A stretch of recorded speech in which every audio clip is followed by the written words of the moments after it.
നമസ്കാരം. ഈ അടുത്ത കാലത്ത് പിണറായി വിജയന് വല്ലാത്ത മൂലക്കുരുവിൻ്റെ സൂക്കേടുണ്ട് എന്ന് അദ്ദേഹത്തിൻ്റെ ഓഫീസുമായി ബന്ധപ്പെട്ട ആളുകൾ എന്നോട് പറയേണ്ടായി. ആ മൂലക്കുരുവിൻ്റെ സൂക്കേട് വരുമ്പോൾ പിന്നെ ആരെങ്കിലും ഒരു കള്ളക്കേസിൽ കൊടുക്കുക അദ്ദേഹത്തിൻ്റെ പ്രത്യേക രീതിയാണ്. എന്നാലേ അദ്ദേഹത്തിനൊരു സമാധാനം കിട്ടുള്ളൂ. അദ്ദേഹം എനിക്കെതിരെ നിരന്തരമായി കള്ളക്കേസ് എടുക്കാറുണ്ട്. അദ്ദേഹത്തെ വിമർശിച്ചു എന്ന് പറഞ്ഞിട്ട് 6 കേസാണ് സൈബർ പോലീസ് എറണാകുളം എടുത്തത്. കൂടാതെ എറണാകുളം നോർത്ത് പോലീസ് സ്റ്റേഷൻ ഒരു കേസെടുത്തു. 7 കേസ് എടുത്തിട്ടുണ്ട്. ഈ 7 കേസിൽ ആദ്യത്തെ കേസിൽ എന്നെ പോലീസ് വന്ന് അറസ്റ്റ് ചെയ്തിട്ട് എന്നെ പോലീസ് സ്റ്റേഷനിൽ കൊണ്ടുപോകുന്ന സമയത്ത് മുകളിൽ നിന്ന് കോൾ വരികയാണ്. എൻ്റെ ഓഫീസിലെ കമ്പ്യൂട്ടർ എല്ലാം എടുക്കണം എന്ന് പറഞ്ഞിട്ട് കമ്പ്യൂട്ടർ എടുക്കാൻ വേണ്ടി വീണ്ടും തിരിച്ചു വരുന്നു. ആ പോലീസ് ഓഫീസർ ബ്രിജുകുമാർ CI നല്ലൊരു മനുഷ്യനായിട്ടാണ് എനിക്ക് തോന്നിയത്. അദ്ദേഹം ചെയ്തു മുകളിൽ നിന്നുള്ള പാവം അദ്ദേഹം അങ്ങനെ എന്നെ കൊണ്ടുപോയിട്ട് തിരിച്ചു കൊണ്ടുവന്നിട്ട് അവിടെയുള്ള എല്ലാ കമ്പ്യൂട്ടറും പരിശോധിച്ചിട്ട് ഒരു കമ്പ്യൂട്ടറിൽ മാത്രമാണ് അതിനകത്ത് ആ റെക്കോർഡ് ചെയ്തിരിക്കുന്ന ആ വീഡിയോ. അതെന്തായിരുന്നു എന്ന് വെച്ചാൽ ഈ സിൽവർ ലൈനുമായി ബന്ധപ്പെട്ട് ധർമ്മടം മണ്ഡലത്തിലൊരു ലേഡി CPM ലേഡി പിണറായി വിജയനെ തെറി പറയുന്നത് ഞാൻ കൊടുത്തു എന്നുള്ളതാണ്. ആ വീഡിയോ ഉള്ള ഹാർഡ് ഡിസ്ക് അവർ കൊണ്ടുപോയി. എനിക്കൊരു പ്രശ്നമായി തോന്നിയില്ല. എന്നാൽ പോലീസ് സ്റ്റേഷൻ എത്തുന്നതിന് മുമ്പ് തന്നെ വീണ്ടും കോൾ വന്നു പിണറായി വിജയൻ്റെ ഓഫീസിൽ നിന്ന് എല്ലാ കമ്പ്യൂട്ടറും എടുത്തുകൊണ്ട് പോകണം എന്നിട്ട്. അവസാനം പാവം വീണ്ടും ഓഫീസിൽ വന്ന് എല്ലാ കമ്പ്യൂട്ടറും എടുത്തുകൊണ്ട് പോയി. ഞാൻ എന്ത് ചെയ്തു, നേരെ ക്ലെയിം പെറ്റീഷൻ കൊടുത്തു. എറണാകുളം ACJ കോടതിയിലായിരുന്നു കേസ്. അവിടെയാണ് എറണാകുളം നോർത്ത് പോലീസ് സ്റ്റേഷൻ്റെ അതിർത്തി. എന്നെ വൈകുന്നേരം വരെ നിർത്തിച്ചിട്ടോ. അതിൻ്റെ അഡ്രസ് എന്നെ അറസ്റ്റ് ചെയ്തു. എന്നെ പോലീസ് സ്റ്റേഷൻ ജാമ്യം കിട്ടുന്ന ഉറപ്പാണ്. പക്ഷേ രാത്രി വരെ നിർത്തിക്കണമെന്ന് പിണറായി വിജയൻ്റെ ഓഫീസിൽ നിന്നുള്ള നിർദ്ദേശമാണ്. അവർക്ക് ഈ തലയ്ക്ക് വട്ട് പിടിച്ചു കഴിഞ്ഞാൽ, ഭ്രാന്ത് പിടിച്ചു കഴിഞ്ഞാൽ എന്നെപ്പോലുള്ള ഒരാളവിടെ നിർത്തിച്ചാൽ എനിക്ക് ലാഭം എന്നല്ലാതെ എനിക്കെന്തെങ്കിലും ഉണ്ടോ? ആ CIയും ബാക്കി എല്ലാ ആൾക്കാരും എന്നെ സുഹൃത്തുക്കളാണ്. ഞങ്ങളവിടെ കളിയും തമാശയും പറഞ്ഞിരുന്ന് കയറാംസും മറ്റൊന്നും കളിച്ചില്ല മാത്രമേ ഉള്ളൂ. അവിടെയുള്ള കുറേ കേസുകളൊക്കെ പറ്റി പഠിച്ച് അവിടുന്ന് വൈകുന്നേരം ആകുമ്പോഴേക്ക് എൻ്റെ അഡ്വക്കേറ്റ് വന്ന് പറഞ്ഞു, ഇനി പോരെ, പിണറായി വിജയനെ സംതൃപ്തിപ്പെടുത്തിയ പോരെ എന്ന് പറഞ്ഞിട്ട് എനിക്ക് അപ്പം തന്നെ ജാമ്യം തോന്നി. ഇതേപോലെ ഞാൻ കണ്ടിട്ടുണ്ട് ഷാജൻ സ്കറിയെ അറസ്റ്റ് ചെയ്തിട്ട് രാത്രി വരെ എറണാകുളം കളമശ്ശേരി പോലീസ് സ്റ്റേഷനിൽ നിർത്തിയത് അവിടുത്തെ നമ്മുടെ AC ബേബിയായിരുന്നു. ഞാൻ ചോദിച്ചു അദ്ദേഹത്തോട്, എന്തിനാണ് ഇങ്ങനെ നിർത്തിച്ചത്? അദ്ദേഹം ഗത്യന്തരം വരെ പറയാം, ആവശ്യമൊന്നുമില്ലാതെ നിർത്തിക്കുകയാണ്, എന്നാലും രാത്രി വരെ നിർത്തിക്കുന്നതിന് കാരണം മുകളിൽ നിന്നുള്ള ഓർഡറാണ് എന്ന് പിന്നെ അദ്ദേഹം ഒന്നും പറഞ്ഞില്ലേ. അവിടെയുള്ള ചില പോലീസുകാർ പറഞ്ഞു. അദ്ദേഹം ചിരിച്ചു എന്നോട്, ഞാൻ എന്ത് ചെയ്യും എന്നുള്ള മട്ടിൽ. ഇതേപോലെ പത്രപ്രവർത്തകരെ അറസ്റ്റ് ചെയ്യുക, രാത്രി വരെ നിർത്തിക്കുക. നോൺ ബെയിലബിൾ വകുപ്പാണെങ്കിൽ എന്ത് ചെയ്യുക, രാത്രി 12 മണിക്ക് കൊണ്ടുപോയി മജിസ്ട്രേറ്റിൻ്റെ മുമ്പ് ഹാജരാക്കുമ്പോൾ ജാമ്യം കിട്ടില്ല. ഒരു 5-6 ദിവസം ജയിലിൽ കിടക്കുക. അങ്ങനെ ഞാൻ ജയിലിൽ കിടന്നിട്ടുണ്ട് കേട്ടോ. എനിക്ക് രാത്രി വരെ നിർത്തിച്ചുകൊണ്ട് 2 കേസുകൾ എനിക്ക് ജയിലിൽ പോകേണ്ടി വന്നു. പിന്നീട് 34 ദിവസം 7 ദിവസമൊക്കെ ജയിലിൽ കിടക്കേണ്ടി വന്നു. പക്ഷേ ഒരു പത്രപ്രവർത്തകൻ ജയിലിൽ പോയി പഠിക്കണം എന്ന് ആഗ്രഹിക്കുന്ന ആളായതുകൊണ്ട് എനിക്ക് ഉറവൈശി ശാപ ഉപകാരം ചെയ്തു തന്നതിന് പിണറായി വിജയനോട് നന്ദിയും പറയുന്നുണ്ട്. അങ്ങനെ ഈ കേസിൽ എനിക്ക് അന്ന് ജാമ്യം. ഇതേപോലെ എനിക്കെടുത്ത കേസുകളൊക്കെ സ്ഥിതി ഇതാണ്. ഒരു വീണ ജോർജിൻ്റെ നഗ്ന വീഡിയോ എൻ്റെ കൈവശമില്ല എന്ന് പറഞ്ഞതിന് എനിക്കൊരു കേസുണ്ട്, IT Act 67. അത് എന്ത് വകുപ്പിലാണ് എടുത്തറിയത്? കോഷ്യാൻ കൊടുത്തപ്പോൾ പ്രോസിക്യൂട്ടർ പറയുന്നത് ഒന്ന് മാറ്റി വെക്കുമോ വെച്ചുകൊണ്ട് കരഞ്ഞോണ്ട് ആ കേസിന് കുറ്റപത്രം സമർപ്പിച്ചത് 4 വർഷം കഴിഞ്ഞു. 4 വർഷം കഴിഞ്ഞ് കുറ്റപത്രം സമർപ്പിച്ചത്. ഇതേപോലെ തിരുവനന്തപുരത്ത് 44/2021 നമ്പറിൽ ഈ കോവിഡ് സമയത്ത് 2 ലക്ഷം ആളുകൾ മരിച്ചിട്ടുണ്ട്. അതിൻ്റെ രേഖ എൻ്റെ അടുത്തുണ്ട്. ആ രേഖകൾ ഞാൻ പ്രസിദ്ധീകരിക്കാൻ പോവുകയാണെന്ന് പറഞ്ഞിട്ടുള്ള പരിയാരം മെഡിക്കൽ കോളേജിലെ ചില രോഗികളുടെ അനുഭവം കൂടി പങ്കുവെച്ചപ്പോൾ എനിക്കെതിരെ കേസെടുത്തു. എൻ്റെ ഓഫീസ് റെയ്ഡ് ചെയ്ത് മാസ്റ്റർ കമ്പ്യൂട്ടർ എല്ലാം എടുത്തുകൊണ്ടായി. 4 ലക്ഷം രൂപ വിലയുള്ള കമ്പ്യൂട്ടറാണ്. ഓരോ സമയത്തും എൻ്റെ ഓഫീസിൽ നിന്ന് കൊണ്ടുപോയ കമ്പ്യൂട്ടറുകളെല്ലാം കൂടെ കണക്ക് നോക്കുമ്പോൾ അറ്റ്ലീസ്റ്റ് 1 കോടി രൂപ വില ഉണ്ടാവും. അതിൻ്റെ അകത്തുള്ള ഡാറ്റാസിൻ്റെ വില ഒരു 10 കോടിയും കൂട്ടിയാൽ 10-20 കോടി റുപ്യ എനിക്ക് നഷ്ടപരിഹാരം തരേണ്ടി വരും. എനിക്കുണ്ടായ മാനനഷ്ടം എല്ലാം കൂടിയിട്ട് അതൊക്കെ ഞാൻ ഘട്ടം ഘട്ടമായി ചെയ്യും. വീണ ജോർജിൽ നിന്ന് ഞാൻ വാങ്ങിയിരിക്കും ആ നഷ്ടപരിഹാരം എന്ന് ഞാൻ പ്രത്യേകം പറയുകയാണ്. പിണറായി വിജയനിൽ നിന്ന് വാങ്ങിയിരിക്കും. അതിൻ്റെ ഒരു കൃത്യമായിട്ടുള്ള കേസുണ്ട്. സിന്ധു ജോയിൽ നിന്ന് ചുരുങ്ങി 1 കോടി റുപ്യ വാങ്ങാനുള്ള കേസിൻ്റെ കാര്യമാണ് ഞാൻ പറയുന്നത്. ഇതിനിടയിലാണ് സിന്ധു ജോയുടെ കേസ്. ഈ സിന്ധു ജോയുടെ കേസ് എന്താണെന്ന് അറിയാമോ? ഞാൻ പറഞ്ഞിട്ടുള്ളത് സിന്ധു ജോയെ പറ്റി പറഞ്ഞു, അവർക്ക് വേണ്ടി സംസാരിച്ച് അവർ മുമ്പ് ഒരിക്കൽ പറഞ്ഞു, കറിവേപ്പില പോലെ എന്നെ വലിച്ചെറിഞ്ഞു എന്ന് പറഞ്ഞു. ആര്? CPM. ഞാൻ പറഞ്ഞത് കേട്ടോ. സിന്ധു ജോയ് പറഞ്ഞ വീഡിയോ ഒന്ന് കേട്ടു നോക്കാം. അദ്ദേഹം വെറുതെയാണ് ഇത്തരത്തിലുള്ള പ്രസ്താവനകൾ നടത്തിയതെന്ന് ഞാൻ വിശ്വസിക്കുന്നില്ല. കരുതിക്കൂട്ടി ബോധപൂർവമാണ് കേരളത്തിലെ സ്ത്രീ സമൂഹത്തെ ആകെ ആക്ഷേപിക്കുന്ന രീതിയിലുള്ള നിലപാടുകളുമായി അദ്ദേഹം മുന്നോട്ട് വന്നിട്ടുള്ളത്. എന്നെ കോൺഗ്രസ് കറിവേപ്പിലാക്കിയെന്നാണ് പറയുന്നത്. കറിവേപ്പിലയാക്കിയിട്ടുള്ള CPM ആക്കിയിട്ടുള്ള ഒട്ടനവധി ആളുകൾ, ഞാനും ഗൗരവ ഉൾപ്പെടെയുള്ള ആളുകൾ ഇപ്പോൾ ഇവിടെ ഉണ്ട്. ഇനി ഒരുപാട് പേര് ഇങ്ങോട്ട് കടന്നു വരാനിരിക്കുകയാണ്. ശ്രീ VS അച്യുതാനന്ദനെ ഇങ്ങനെ കയറൂരി വിടാനായിട്ട് കമ്മ്യൂണിസ്റ്റ് പാർട്ടിയെ പോലൊരു പ്രസ്ഥാനം തയ്യാറാകാൻ പാടുണ്ടോ? അദ്ദേഹത്തെ പ്രതിപക്ഷ സ്ഥാനത്ത് നിന്നുൾപ്പെടെ, പ്രതിപക്ഷ നേതാവ് എന്നുള്ള സ്ഥാനത്ത് നിന്നുൾപ്പെടെ മാറ്റി നിർത്തുവാൻ വേണ്ടി CPM തയ്യാറാകണം. പരസ്യമായിട്ട് ജനങ്ങൾ പ്രതികരിക്കാൻ തുടങ്ങിക്കഴിഞ്ഞപ്പോൾ അദ്ദേഹം തിരുത്തലുമായി രംഗത്ത് വന്നു. പക്ഷെ ഒരു സ്ത്രീയെ അപമാനിക്കാവുന്നതിന്റെ ഏറ്റവും ഉന്നത രൂപത്തിൽ അപമാനിച്ചതിന് ശേഷം ഇത്തരത്തിൽ കാര്യങ്ങൾ പറയുന്നതിൽ എന്തെങ്കിലും അർത്ഥമുണ്ടോ എന്നാണ് എനിക്ക് നിങ്ങളോടായിട്ട് ചോദിക്കുവാനുള്ളത്. കേട്ടല്ലോ, അങ്ങനെ കറിവേപ്പില പോലെ സിന്ധു ജോയിയെ വലിച്ചെറിഞ്ഞു എന്ന് പറയുന്നതിന് ആസ്പദമായുള്ള ഒരു സ്റ്റോറി ഞാൻ പറഞ്ഞു. MA ബേബി അദ്ദേഹം ആണ് ഇവരെ വളർത്തിയത്. പക്ഷെ ഒരു ഘട്ടം കഴിഞ്ഞപ്പോൾ അവരെ കൈവിട്ടു, ഇവരെ കറിവേപ്പില പോലെ വലിച്ചെറിഞ്ഞു. അങ്ങനെയുള്ള സംഭവത്തിന് ഞാൻ അങ്ങനെ പറയാൻ കാരണം, VS അച്യുതാനന്ദൻ അവരെ കുറിച്ചിട്ട് എന്താ പറഞ്ഞാൽ അറിയോ, അഭിസാരികളെ പോലെ അവരെ മോശപ്പെടുത്തി എന്ന് പറയുന്നൊരു കാര്യമാണ്. ഇത് ഞാൻ ഈ വീഡിയോ ഒന്ന് കേൾക്കേണ്ടതാണ്. സിന്ധു ജോയിയെ ഇവർ പാർലമെൻറ്റ് തിരഞ്ഞെടുപ്പ് വിലക്കെടുത്തില്ലേ? അവളെല്ലാ പാർലമെൻറ്റ് മണ്ഡലങ്ങളിലും നടന്ന് പ്രസംഗിച്ചില്ലേ? കോൺഗ്രസിന് അവളെ നിന്നു എന്നുള്ളത് കൊണ്ട് കോൺഗ്രസിന് തോമസാ KV തോമസ് അല്ലേ നിന്ന് ജയിച്ചോട്ട് പോയത്? അവൾ ഇപ്പോൾ എവിടെയുണ്ട്? നിങ്ങളൊന്ന് അന്വേഷിക്കും. നിങ്ങൾ അന്വേഷണാത്മക പത്രപ്രവർത്തകരല്ലേ? ഇവർ ഇറക്കുന്നവർ ഒരു പ്രാവശ്യം ഇറക്കി കഴിഞ്ഞാൽ ഈ അഭിസാരികളെ കുറേ പ്രാവശ്യം ഉപയോഗിച്ച് കഴിഞ്ഞ് പിന്നെ തള്ളുമല്ല, അതേപോലെ കൈകാര്യം ചെയ്യായിരുന്നില്ലേ? കേട്ടല്ലോ, ഈ സംഭവമുള്ള ഈ രണ്ട് കാര്യങ്ങളും ഞാൻ നിയമപ്രകാരം സുപ്രീം കോടതിയിൽ കൊടുത്ത രേഖകളാണ്. ഇവിടെ നിന്നും കൊടുത്ത രേഖയല്ല, സുപ്രീം കോടതിയിൽ കൊടുത്ത രേഖ കണ്ട് സുപ്രീം കോടതി അന്ന് എനിക്കെതിരെ ഇവർ സൈബർ പോലീസ് കേസ് എടുത്തപ്പോൾ സുപ്രീം കോടതി പറഞ്ഞു ഈ രേഖകൾ പരിശോധിച്ച് കേസേ നിൽക്കുകയില്ല, ഇനി വേണമെങ്കിൽ മുൻകൂർ ജാമ്യത്തിന് ആവശ്യമില്ല, നേരിട്ട് പോയിട്ട് ആവശ്യമെങ്കിൽ തിരുവനന്തപുരം കോടതിയിൽ പോയിട്ട് ജാമ്യം ഇറങ്ങിയാൽ മതി എന്ന് പറഞ്ഞു. അതിൻ്റെ വിധിയുടെ കോപ്പിയാണ് ഞാൻ ഇപ്പം കാണിക്കുന്നത്. ഓക്കെ,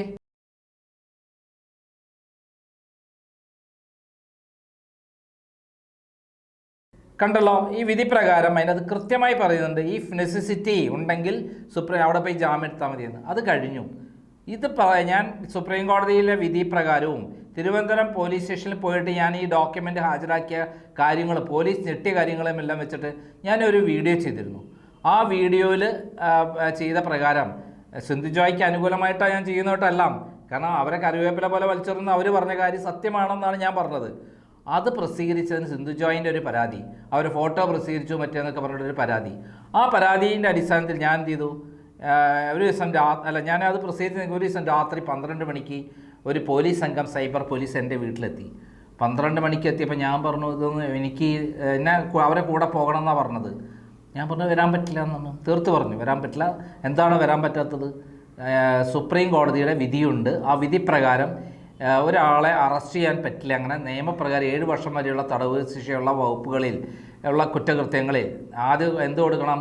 BNSS 35(3) പ്രകാരം നോട്ടീസ് കൊടുക്കണം. ആ നോട്ടീസ് പ്രകാരം വേണം കേസ് എടുക്കാൻ. നോട്ടീസ് പ്രകാരം ആളെ വരുത്തിച്ച് അവർക്ക് പറയാനുള്ള കേട്ടിട്ട് ഇന്നൊരു കുറ്റകൃത്യം ചെയ്തു എന്ന് പറയുകയാണെങ്കിൽ ആ കേസുമായി മുന്നോട്ട് പോകാമെന്നാണ്. അല്ലാതെ എനിക്ക് നോട്ടീസ് തരാതെ എനിക്ക് വരാൻ പറ്റില്ല എന്ന് തീർത്ത് പറഞ്ഞു. മാത്രമല്ല രാത്രി 12 മണിക്ക് വന്നത് DK Basu versus west Bengal കേസിൻ്റെ വയലേഷനാണെന്ന് പറഞ്ഞു. ആ 5 പോലീസ് ഉദ്യോഗസ്ഥന്മാർ ഏകദേശം ഒരു 2 മണി വരെ ഇരുന്നപ്പോൾ ഞാൻ ഇതിനിടയിൽ VD സതീശനെ കിട്ടിയിരുന്നു. അദ്ദേഹം ഇതിനകത്ത് DGPക്ക് വാൺ ചെയ്തു. ഇങ്ങനെ സുപ്രീം കോടതിയിൽ ഉത്തരവുണ്ടാകുമ്പോൾ നിങ്ങൾ നിയമവിരുദ്ധമായിട്ട് ഇങ്ങനെ നന്ദകുമാറിനെ അറസ്റ്റ് ചെയ്യാൻ വന്നത് എന്താണ്? ഈ കേസ് നിലനിൽക്കുന്നതല്ലല്ലോ, VS അച്യുതാനന്ദൻ പറഞ്ഞ കാര്യമല്ലേ അദ്ദേഹം പബ്ലിഷ് ചെയ്തത് എന്ന് പറഞ്ഞുകൊണ്ട് VD സതീശൻ DGPയുമായി സംസാരിച്ചു. ഉടൻ തന്നെ DGP അവസാനം ആ കൺസേൺഡ് പോലീസ് സ്റ്റേഷനിലൊക്കെ എത്തി വരുമ്പോഴേക്ക് 5 മണിയായി. അതുവരെ എൻ്റെ വീട്ടിൽ ഈ 5 പേര് കാത്തിരുന്നു എന്നെയും കൂട്ടി കൊണ്ടുപോകാൻ. ഞാൻ പറഞ്ഞു വരില്ല എന്ന് പറഞ്ഞാൽ വരില്ല, ലോക്കൽ പോലീസിൽ ആര് വന്നാലും വരില്ല. ഇവിടുത്തെ ലോക്കൽ അവിടെ നിന്നപ്പോൾ ഈ ആ ലോക്കൽ ആളുകളൊക്കെ എന്നെ സംരക്ഷണത്തിന് വന്നിട്ടുണ്ട്. ഒരു 10-25 പേര് അവിടെ കൂടിയിട്ടുണ്ട്. എൻ്റെ വീട്ടിൽ അവിടുത്തെ അസോസിയേഷൻ പ്രസിഡൻ്റ് എല്ലാം വന്നു. അവർക്കും ബോധ്യപ്പെട്ടു ഇത് കള്ളക്കേസാണെന്നും ഇങ്ങനെയാണ് നിയമമെന്നും അവർ ഞാൻ പഠിപ്പിച്ചു കൊടുത്തു. പോലീസും അത് അംഗീകരിച്ചിട്ടുണ്ട്. പക്ഷെ മുകളിൽ നിന്ന് ഇങ്ങനെ ഇടയ്ക്കിടയ്ക്ക് അവർക്ക് കോൾ പിടിച്ചുകൊണ്ടോയില്ലേ എന്നുള്ളത് പറഞ്ഞുകൊണ്ടിരിക്കുക. അങ്ങനെ ഞാൻ എന്ത് ചെയ്തു, അവസാനം അവർക്ക് 35(3) നോട്ടീസ് തരേണ്ടി വന്ന് VD സതീശൻ ഇടപെട്ടിട്ട്. അങ്ങനെ ആ നോട്ടീസ് പ്രകാരം ഞാൻ ചെയ്തു കോടതിയിൽ ഈ 2 ഡോക്യുമെൻ്റ്, അതായത് VS അച്യുതാനന്ദൻ്റെ പ്രസംഗം നിങ്ങൾ കേട്ടല്ലോ, അല്ല ഞാൻ പറഞ്ഞതല്ല, അപ്പുറത്ത് നമ്മുടെ ആരുടെ പ്രസംഗമാണ്, സിന്ധു ജോയുടെ പ്രസംഗമാണ്. ഈ 2 രേഖകളാണ് ഞാൻ ഹാജരാക്കിയത്. അപ്പം കോടതി പറഞ്ഞത് എന്താ അറിയോ? വളരെ സുപ്രധാനമായ കാര്യമാണ്. പോലീസിന് പിണറായി വിജയൻ പറഞ്ഞാൽ എന്തിനും കള്ളക്കേസ് എടുക്കും എന്നുള്ളതിൻ്റെ ഏറ്റവും വലിയ തെളിവാണിത്. അതായത് നമ്മുടെ മോഹൻലാൽ ഒരു സിനിമയിൽ പറയുന്നുണ്ട്, നരി വരുന്നുണ്ട്. ആരാ നരി വന്നത്? നമ്മുടെ മമ്മൂട്ടി. അപ്പോൾ മമ്മൂട്ടി വന്നിട്ട് ആ സിനിമയിൽ അഭിനയിക്കുന്ന രംഗം അതിഗംഭീരമായിരുന്നു. അതേപോലെയാണ് അഡ്വക്കേറ്റ് വേണുഗോപാൽ, പ്രശസ്ത അഭിഭാഷകനായ തിരുവനന്തപുരത്തെ വേണുഗോപാൽ ശ്രീനിവാസൻ എന്ന് പറയുന്ന എൻ്റെ അഡ്വക്കേറ്റ് അവിടെ വാദം നടത്തിയത്. ആ വാദം നടത്തിയതിൻ്റെ അടിസ്ഥാനത്തിൽ അദ്ദേഹം ചോദിച്ച ചോദ്യം, VS അച്യുതാനന്ദൻ സിന്ധു ജോയിയെ പറ്റി പറഞ്ഞ കാര്യം എല്ലാ ചാനലുകളും നിറഞ്ഞു നിൽക്കുമ്പോൾ നന്ദകുമാർ എന്താണ് തെറ്റ് ചെയ്തത്? അത് അതേപടി പ്രസിദ്ധീകരിക്കാനുള്ള യോഗ്യത നന്ദകുമാറിനില്ലേ? അത് VS അച്യുതാനന്ദൻ പറഞ്ഞത് തെറ്റാണെന്ന് പറയാനുള്ള യോഗ്യത നന്ദകുമാറില്ലേ? ഭരണഘടനാ സ്വാതന്ത്ര്യ പ്രകാരം 19(1) അനുച്ഛേദ പ്രകാരം നന്ദകുമാറിൻ്റെ അവകാശവും സ്വാതന്ത്ര്യവുമല്ലേ അത്? പിന്നെ എന്തിനാണ് ഈ പോലീസ് കേസെടുത്തതെന്ന് പറയാമോ എന്ന് ചോദിച്ചപ്പോൾ ജഡ്ജി ചോദിച്ചു, സെഷൻസ് ജഡ്ജി ചോദിച്ചു. ഒരു വളരെ ഗംഭീരമായിട്ട് അത് പഠിക്കുകയും ആദ്യം തന്നെ എൻ്റെ അഡ്വക്കേറ്റ് പറഞ്ഞ ഈ വീഡിയോ കാണണം, നന്ദകുമാർ പബ്ലിഷ് ചെയ്ത വീഡിയോ കാണണം, അതേപോലെ VS അച്യുതാനന്ദൻ്റെ വീഡിയോ കാണണം, അതേപോലെ സിന്ധു ജോയുടെ വീഡിയോ കാണണം. അത് 3ഉം ആ ജഡ്ജ് കേട്ടതിന് ശേഷം ആ പ്രോസിക്യൂട്ടർ ചോദിച്ചു, നിങ്ങൾക്ക് എന്തെങ്കിലും ഹാജരാക്കണ്ടോ? ഒരു ദിവസം കൂടെ സമയം കൊടുത്തു. അപ്പം പിറ്റേ ദിവസം പ്രോസിക്യൂട്ടർ വന്നു, ഞങ്ങൾക്കൊന്നും ഹാജരാക്കാനില്ല, നന്ദകുമാർ ഹാജരാക്കിയ എല്ലാം സത്യസന്ധമായ രേഖകളാണ്, അതുകൊണ്ട് ഞങ്ങൾക്കൊന്നും ഹാജരാക്കാനില്ല എന്ന് പറഞ്ഞു. അപ്പോൾ ഇതിനകത്ത് പറയുന്ന ആദ്യത്തെ വീഡിയോ VS അച്യുതാനന്ദൻ്റെ വീഡിയോ ആണല്ലോ. അതിലെന്തെങ്കിലും നിങ്ങൾക്ക് ഒബ്ജക്ഷൻ പറയാനുണ്ടോ? ഇല്ല. ഇതിപ്പോൾ എല്ലാ ചാനലിലും ഉണ്ട്. അല്ലാന്ന് പറയാൻ പറ്റുമോ? സിന്ധു ജോയിയെ പറ്റി പറഞ്ഞ അഭിസാരികയെ പോലെ വലിച്ചെറിഞ്ഞു, ഉപയോഗിച്ച ശേഷം വലിച്ചെറിഞ്ഞു എന്നാണ് രാഷ്ട്രീയത്തിൽ അതിനെ പറഞ്ഞിരിക്കുന്നത്. VS അച്യുതാനന്ദൻ അതിനെതിരെ സിന്ധു ജോയി കേസ് കൊടുത്തിട്ടുണ്ടോയെന്ന് എൻ്റെ അഡ്വക്കേറ്റ് വിളിച്ചു ചോദിച്ചു. അപ്പം ജഡ്ജി ചോദിച്ചു, പ്രോസിക്യൂട്ടർ അങ്ങനെ കേസ് കൊടുത്തിട്ടുണ്ടോ? ഇല്ല. പിന്നെ നിയമപരമായ ഒരു ഡോക്യുമെൻ്റ് അല്ലേ? ആ ഡോക്യുമെൻ്റ് നന്ദകുമാർ പ്രസിദ്ധീകരിച്ചാൽ എങ്ങനെയാണ് കുഴപ്പം വരിക? രണ്ടാമത് സിന്ധു ജോയിയുടെ വീഡിയോ കണ്ടു വെച്ച് ഇതിന് എന്താണ് കുഴപ്പം? സിന്ധു ജോയി പറഞ്ഞ കാര്യമല്ലേ നന്ദകുമാർ പറഞ്ഞിട്ടുള്ളത്? പിന്നെ എങ്ങനെയാണ് കേസ് നിൽക്കുക? ഇതോടുകൂടി എൻ്റെ അഡ്വക്കേറ്റ് പറഞ്ഞത് പിണറായി വിജയന് ലാവ്ലിൻ കേസിലുള്ള വിരോധമാണ്. അദ്ദേഹം ലാവ്ലിൻ കേസിൽ പ്രതിയായതിന് കാരണം നന്ദകുമാറാണ്. നന്ദകുമാർ കൊടുത്ത CBI അന്വേഷണത്തിലാണ് ഹൈക്കോടതി ഉത്തരവിടുന്നത്. പിന്നെ അദ്ദേഹം പ്രതിയാകുന്നത് തെളിവ് കൊടുത്തത് നന്ദകുമാറാണ്. എന്തിന്? ഈ വാർത്ത എക്സ്പോസ് ചെയ്തപ്പോൾ അദ്ദേഹത്തിൻ്റെ ഓഫീസ് കത്തിച്ചത് പിണറായി വിജയൻ്റെ നിർദ്ദേശപ്രകാരം അദ്ദേഹത്തിൻ്റെ മരുമകനാണ്. അതിൻ്റെ കലിപ്പ് തീർക്കുകയാണ്. മരുമകൻ 25 ദിവസം ജയിലിൽ കിടക്കേണ്ടി വന്നെന്ന്. അതിനൊക്കെ കലിപ്പ് തീർക്കാൻ സിന്ധു ജോയിയെ മുന്നിൽ നിർത്തി കളിക്കുകയാണ് പിണറായി വിജയൻ എന്ന് ആര് പറഞ്ഞു? എൻ്റെ അഡ്വക്കേറ്റ് പറഞ്ഞു. നിങ്ങൾക്ക് എന്തെങ്കിലും പറയാനുണ്ടോ എന്ന് വെച്ചപ്പോൾ അവർക്കൊന്നും പറയാനില്ല പ്രോസിക്യൂട്ടർക്ക്. അങ്ങനെ കോടതി വിധി എഴുതിയപ്പോൾ അതിൻ്റെ ഫ്രണ്ട് പേജ് ആണ് ഞാൻ കാണിച്ചിട്ടുള്ളത്. അതിൽ പറയുന്നുണ്ട്, petitioner is accused in crime number 171/2025 of cyber crime police station registered for allegedly committing the offences punishable under sections 75(1)(4), 78(79), 351(1), 351(2) of BNS and section 57 of YT Act 2000. ഇത്രയും വകുപ്പുകളാണ് വെച്ചിട്ടാണ് എനിക്കെതിരെ 171/2025 നമ്പർ കേസെടുത്തിരിക്കുന്നത്. അതിൽ കോടതി പറഞ്ഞ ഭാഗം മാത്രം ഞാൻ വായിക്കാം. എത്രമാത്രം കള്ളക്കേസുകളാണ് എനിക്കെതിരെ മാത്രമല്ല, ഷാജൻ സ്കറിക്കെതിരെ എടുത്തിട്ടുണ്ട്, കർമ്മയുടെ വിൻസ് മാത്യുവിനെതിരെ എടുത്തിട്ടുണ്ട്, I2I സുനിലിനെതിരെ എടുത്തിട്ടുണ്ട്, സുമേഷ് മാർക്കോപ്പളയ്ക്കെതിരെ എടുത്തിട്ടുണ്ട്, നമ്മുടെ ട്രൂ TVക്കെതിരെ എടുത്തിട്ടുണ്ട്. കാണുന്നവർക്കൊക്കെ എതിരായിട്ട് ആരെങ്കിലും പിണറായി വിജയനെയോ വിമർശിച്ചാൽ ഏതെങ്കിലും ഒരു നേതാവിൻ്റെ പേരിൽ ഒരു പരാതി വെച്ചിട്ട് കള്ളക്കേസ് എടുക്കുക എന്നുള്ളതാണ് പിണറായി വിജയൻ്റെയും P ശശിയുടെയും പ്രധാനപ്പെട്ട ജോലി. ഇവിടെ നാട് നന്നാക്കാൻ വേണ്ടിയിട്ടല്ല അവരിയ്ക്കുന്നത്. പോലീസിനെ എങ്ങനെ ദുരുപയോഗം ചെയ്യാം? ഇത്തവണ പോലീസിന് കൃത്യമായി മനസ്സിലാക്കി. ഇങ്ങനെ കയറി വന്നാലൊന്നും നന്ദകുമാറോ ഇവരാരും തന്നെ ഞാൻ അറസ്റ്റിന് വഴങ്ങില്ല. സുപ്രീം കോടതിയുടെ ഓർഡർ ഉണ്ട്. എന്താണ് ഓർഡർ? 7 വർഷം വരെ തടവ് ശിക്ഷ കിട്ടാവുന്ന വകുപ്പല്ലെങ്കിൽ നോട്ടീസ് ആദ്യം നൽകണം. നോട്ടീസ് നൽകി സമയം കൊടുത്ത് എന്നിട്ട് മാത്രമേ ഹാജരാവേണ്ടതുള്ളൂ.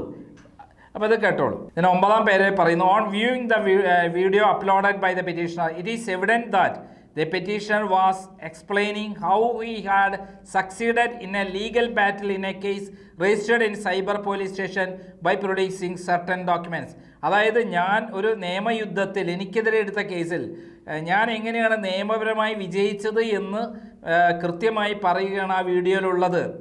The petitioner mentioned a public statement made by the informant about herself in the same video. അതായത് സിന്ധു ജോയെ പറ്റി തന്നെ കറിവേപ്പില പോലെ CPM-കാർ വലിച്ചെറിഞ്ഞു എന്ന് പറയുന്ന കാര്യത്തിൽ അവർ തന്നെ വീഡിയോ അതാണ് ഇതിൻ്റെ അകത്തൊന്ന് തെളിവായിട്ട് petition ഹാജരാക്കിയിട്ടുള്ളത്. Thereafter the petitioner shared excerpts from a video in which late V.S. Achuthandan made comments about the informant. അതായത് സിന്ധു ജോയെക്കുറിച്ച് V.S. അച്യുതാനന്ദൻ നടത്തിയ പത്രസമ്മേളനത്തിലെ കാര്യമാണ് ഒരു വീഡിയോ ആയിട്ട് ഡോക്യുമെൻ്റായി ഹാജരാക്കിയിട്ടുള്ളത്. It is true that petitioner repeated the very same comments made by late V.S. Achuthandan in the later part of the video. ഇതിൽ V.S. Achuthandan എന്താണോ പറഞ്ഞിട്ടുള്ളത് അത് petitioner പറഞ്ഞു എന്ന് പറയുന്ന കാര്യം സത്യമാണ്. Petitioner claimed to have produced the above video in the case before Honorable Supreme Court to win his case. ഈ വീഡിയോ സുപ്രീം കോടതിയിൽ വിജയിക്കുന്നതിന് വേണ്ടി Nandakumar ഹാജരാക്കിയിട്ടുള്ളതാണ്. It is evident that petitioner did not make any comment of his own against the informant in that video.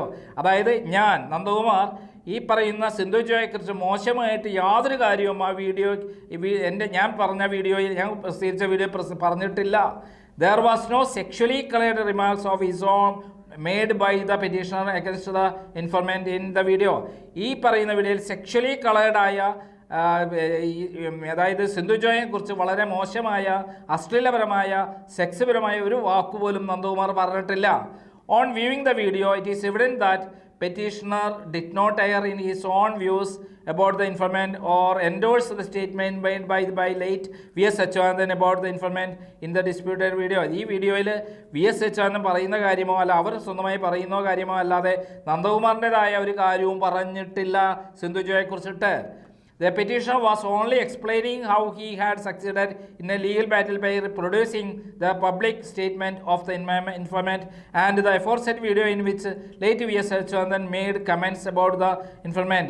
ഒരു നിയമയുദ്ധത്തിൽ supreme കോടതിയിൽ വരെ നടന്ന നിയമയുദ്ധത്തിൽ V.S. അച്യുതാനന്ദൻ്റെ video ഹാജരാക്കി അതിൽ എന്താണ് V.S. അച്യുതാനന്ദൻ പറഞ്ഞത് ഈ പറയുന്ന സിന്ധു ജോയെക്കുറിച്ച്, അതായത് അഭിസാരിയെ പോലെ ഉപയോഗിച്ച് വലിച്ചെറിഞ്ഞു എന്ന് പറയുന്ന കാര്യം സിന്ധു ജോയെ പറ്റി അദ്ദേഹം പറഞ്ഞ മോശമായ കാര്യം അത് കോടതിയിൽ ഹാജരാക്കി വിജയിച്ച കാര്യം എക്സ്പ്ലെയിൻ ചെയ്യുകയാണ് ചെയ്തത്.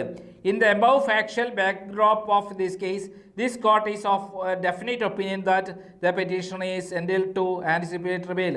അതുകൊണ്ട് തന്നെ എനിക്ക് ഈ കേസ് നിലനിൽക്കുകയില്ല, ഈ വകുപ്പ് നിലനിൽക്കില്ല, ഇത് കള്ളക്കേസാണെന്ന് കൃത്യമായി പറഞ്ഞുകൊണ്ട് കോടതി എനിക്ക് മുൻകൂർ ജാമ്യം തന്നിരിക്കുകയാണ്. അതായത് സുപ്രീം കോടതിയാണ് ഈ മുൻകൂർ ജാമ്യമില്ല തന്നത്, എനിക്ക് മുൻകൂർ ജാമ്യമേ വേണ്ട, ഇത് കള്ളക്കേസാണെന്ന് പറഞ്ഞുകൊണ്ട് ആവശ്യമാണെങ്കിൽ പോയി ജാമ്യം എടുക്കാം കോടതിയിൽ എന്നാണ് പറഞ്ഞത്. ഇത്തവണ ഞാൻ ഇത് പ്രകാരം എന്ത് ചെയ്തു, തിരുവനന്തപുരം സൈബർ പോലീസ് സ്റ്റേഷൻ ഹാജരായി, ഡോക്യുമെൻ്റ് ഹാജരായി. അവർക്കൊന്നും ചോദിക്കാനൊന്നും ഉണ്ടായിരുന്നില്ല, ചോദ്യം ചെയ്യേണ്ട ഇൻവെസ്റ്റിഗേറ്റിംഗ് ഓഫീസർ പോലും അവിടെ ചെന്നപ്പോൾ ഉണ്ടായിരുന്നില്ല. അപ്പോൾ ഈ പഴയ കേസിൽ ഈ കേസിൽ എനിക്ക് ജാമ്യം തന്നു അവിടുന്ന്. അതായത് ഇപ്പോഴത്തെ കേസിലും പഴയ കേസിലും എനിക്ക് ജാമ്യം തന്നു. അതായത് ഞാനിപ്പോൾ ചെയ്യാൻ പോണത് തിരിച്ച് പോലീസിനെതിരെ കേസ് കൊടുക്കാൻ പോവുകയാണ്. സിന്ധു ജോയ്ക്കെതിരെ 1 കോടി രൂപയുടെ കേസ് കൊടുക്കാൻ പോകുന്നു. അത് പറയാൻ വേണ്ടിയിട്ടാണ് ഞാനിത് പറയുന്നത്. അതിനോടൊപ്പം എൻ്റെ അഡ്വക്കറ്റ് വേണുഗോപാൽ കോടതിയിൽ നടത്തിയ ഗൗരവമായ ഫൈറ്റ്, അതായത് കോടതി ഇളക്കി മറിച്ചുകൊണ്ട് കൃത്യമായി ലീഗൽ പോയിന്റുകൾ പറഞ്ഞുകൊണ്ട്, അതേപോലെ അപൂർവ അരൂര കേസും അതുപോലുള്ള കേസുകൾ, സുപ്രീം കോടതി കേസുകളെല്ലാം പറഞ്ഞുകൊണ്ട് ഇത്തരത്തിൽ കള്ളക്കേസുകൾ എടുക്കുന്നത് ഭരണകൂടത്തിൻ്റെ പ്രതികാരമാണെന്ന് കൃത്യമായി തെളിയിച്ചുകൊണ്ട് അദ്ദേഹം നടത്തിയ ധീരമായ പോരാട്ടത്തിന് അഭിനന്ദനം പറയുകയാണ്. അതേപോലെ കോടതി വളരെ കൃത്യമായി തന്നെ ഈ കാര്യം പഠിക്കുകയും ഇത് കള്ളക്കേസാണെന്ന് കൃത്യമായി വിലയിരുത്തുകയും ആരാണ് അഡീഷണൽ സെഷൻ ജഡ്ജ് ശ്രീമതി രേഖ ആറാണ് വളരെ ഗംഭീരമായ ഈ ജഡ്ജ്മെൻ്റ് എഴുതിയിട്ടുള്ളത്. എന്തായാലും ഇത് കൃത്യമായിട്ട് വാദിച്ച് വിജയിച്ചുള്ള ശ്രീനിവാസൻ വേണുഗോപാലിന് എല്ലാ അഡ്വക്കേറ്റ് ശ്രീനിവാസൻ വേണുഗോപാലിന് അഭിനന്ദനം പറയുകയാണ്. അതോടൊപ്പം ഈ പറയുന്ന സിന്ധു ജോയ് കള്ളപ്പരാതി കൊടുത്തതിന് പ്രത്യേകം നന്ദി പറയുകയാണ്. ഗവൺമെൻറ് എനിക്കെതിരെ കള്ളക്കേസ് എടുത്തതിന് നന്ദി പറയുകയാണ്. കാരണം അതുകൊണ്ടല്ലേ രാത്രി 12 മണിക്ക് ആ പാവപ്പെട്ട പോലീസുകാരെയും കൂടെ പറഞ്ഞേക്കാൻ കാരണമായത്. ഇങ്ങനെ എനിക്കൊരു ചാൻസ് കിട്ടിയത് കേസ് കൊടുക്കാൻ തിരിച്ചിട്ട് ഞാൻ എന്തായാലും 1 കോടി രൂപ നഷ്ടപരിഹാരത്തിനെതിരെ കേസ് കൊടുക്കും. ഒരു വിട്ടുവീഴ്ച ഉണ്ടാവില്ല. പാവം പോലീസുകാരാണ് ഇതിനെ കുടുങ്ങാൻ പോണത് എന്നുള്ളതാണ് ഏറ്റവും വലിയ സങ്കടകരമായ കാര്യം. എന്തായാലും സിന്ധു ജോയോടും പ്രത്യേകം പറയുകയാണ്, ഞാൻ 1 കോടി രൂപ എല്ലാം കരുതി വെച്ചോളൂ, ഞാൻ ഉടനെ കേസ് ഫയൽ ചെയ്യും. സിന്ധു ജോയിൻ്റെ അഡ്രസ്സ് ഇവിടെ ഇല്ലെങ്കിൽ ലണ്ടനിൽ എവിടെയാണ് അഡ്രസ്സ് അത് തപ്പിയെടുക്കും. എൻ്റെ ധാരാളം സുഹൃത്തുക്കൾ ലണ്ടനിലുണ്ട്. അവരിത് അറിഞ്ഞിട്ട് പലരും സിന്ധു ജോയ് എവിടെയാണ് താമസിക്കുന്നതിനുള്ള വിവരങ്ങൾ എടുത്തു തരാമെന്നുണ്ട്. അവർ ഏത് അഡ്രസ്സാണെന്നുള്ള എടുത്തുതരാമെന്ന് പറഞ്ഞിട്ടുണ്ട്. ഇവിടുത്തെ അഡ്രസ്സ് ഇവിടുത്തെ പാർട്ടി പ്രവർത്തകർ തന്നെ എടുത്തുതരാമെന്ന് പറഞ്ഞിട്ടുണ്ട്. ഞാൻ അതിൻ്റെ നടപടിക്രമങ്ങൾ ആരംഭിക്കുകയാണ്. അതും അഡ്വക്കേറ്റ് വേണുഗോപാൽ മൊഴിയെ മുഖാന്തരം ഇരിക്കും ഞാൻ കേസ് നടത്തുക. കാരണം അദ്ദേഹം ഒരു പുലിയായി കോടതിയിൽ മാറി എന്നുള്ളതാണ് സത്യം. അടിച്ച് പൊളിച്ച് തകർത്തു ആ കോടതിയിൽ അന്നത്തെ കേസ് വാദം. അത്രയും അതിഗംഭീരമായിരുന്നു അവിടുത്തെ അദ്ദേഹത്തിൻ്റെ വാദമെന്ന് അവിടെയുള്ള മറ്റ് അഭിഭാഷകർ എന്നോട് പറയുകയുണ്ടായി. എൻ്റെ റിപ്പോർട്ടർ അവിടെ പോയിരുന്നു. ശ്രീനിവാസൻ വേണുഗോപാലിൻ്റെ അതിഗംഭീരമായ ആ പോരാട്ടം, അദ്ദേഹത്തെ പോലുള്ള ആളുകൾ നമ്മളെ അഡ്വക്കേറ്റ്മാരിൽ എപ്പോഴും ശ്രേഷ്ഠരായി നിൽക്കേണ്ടത് ആവശ്യമാണ്. ഇതുപോലെപ്പെട്ട എന്നെപ്പോലുള്ള പാവപ്പെട്ട ആൾക്കാർ വന്നാൽ ഇങ്ങനെയുള്ള കേസുകളിൽ സഹായിക്കാൻ വരെ പോലുള്ള ആൾക്കാരെ ഉണ്ടാവുള്ളൂ. പിന്നെ ഒരു പൈസ പോലും അദ്ദേഹം കൊടുത്തിട്ട് മേടിച്ചില്ല എന്നുള്ള സങ്കടം എനിക്കുണ്ട്. അദ്ദേഹത്തോട് പറയുകയാണ് ഇതിന് ഫീസ് വാങ്ങണമെന്ന് ഞാൻ അഭ്യർത്ഥിക്കുകയാണ്. ഈ അഡ്വക്കേറ്റ്മാർ എങ്ങനെയാണ് എൻ്റെ കാര്യത്തിൽ നന്ദകുമാർ ഇങ്ങനെ ഫൈറ്റ് ചെയ്യുന്നതല്ലേ, അതുകൊണ്ട് 5 പൈസ വേണ്ടെന്ന് പറയും. അത് എന്തൊരു കഷ്ടമാണ് ആലോചിച്ചു.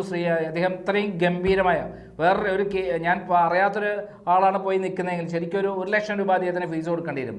അത്രയും ഗംഭീരമായ പ്രകടനമാണ് അദ്ദേഹം സെഷൻസ് കോടതിയിൽ നടത്തിയിട്ടുള്ളത് എന്നുള്ളതാണ് സത്യം. നന്ദി, നമസ്കാരം.